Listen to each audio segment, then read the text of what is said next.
ব্যর্থ হই।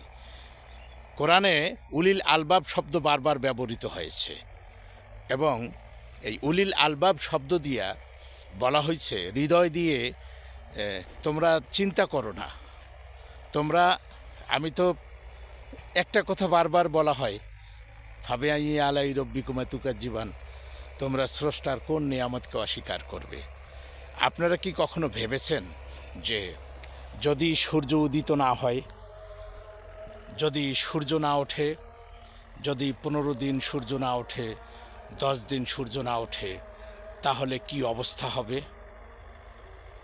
যদি 3 দিন সূর্য না হয়, সূর্য না ওঠে, তাহলে আমরা দেখি যে শিশির বৃষ্টির মতো পড়া ধরে এবং তাপমাত্রা, এই কিছুদিন আগে আমি এই বাংলাদেশের সর্ব উত্তরের জেলা থেকে কথা বলছি, কিছুদিন আগে এখানে তাপমাত্রা ছিল 10 ডিগ্রি সেলসিয়াস। 2 দিন মাত্র সূর্য ওঠে নাই। 10 ডিগ্রি মানে উঠে নাই না, মানে দেরিতে উঠছে, 10 ডিগ্রি সেলসিয়াস তাপমাত্রা নেমে গেছে।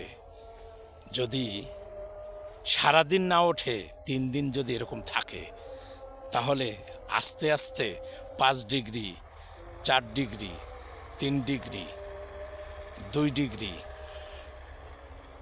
1 ডিগ্রি যদি মাইনাসে চলে যায়, তাহলে মানুষের কি অবস্থা হবে একবার ভাবুন।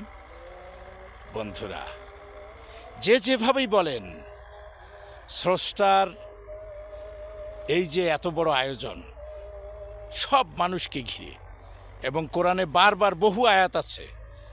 আয়াত বলতে গেলে এই কথা বলা স্লোথ হয়ে যায়। বহু আয়াত আছে, আমি সমস্ত সৃষ্টিকে মানুষের কল্যাণে নিয়োজিত করে দিয়েছি। কিসের জন্য? মানুষ যেন সুন্দরভাবে জীবন এবং জীবিকা নির্বাহ করতে পারে এবং আমি আল্লাহর নেয়ামতের শুকরিয়া আদায় করতে পারে। এটা আল্লাহ স্পষ্টভাবে বলেছেন। আমি একটু আগেও বলেছি যে অনেকে মনে করে প্রার্থনা গৃহে 4 দেয়ালের মধ্যেই মনে হয় স্রষ্টাকে অনুভব করা যায় বা স্রষ্টাকে ডাকা যায়। 4 দেয়ালের বাইরে পুরো সৃষ্টি জগতে স্রষ্টার অনুপম সব নিদর্শন এবং নিয়ামত ছড়িয়ে আছে। সেই নিয়ামতের 1 বিন্দু পরিমাণ শুকরিয়া।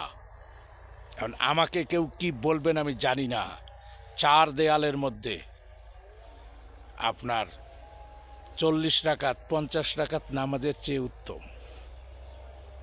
আমি কিন্তু নামাজকে ছোট করছি না, আমি বলছি আল্লাহ পাক যে উলিল আলবাব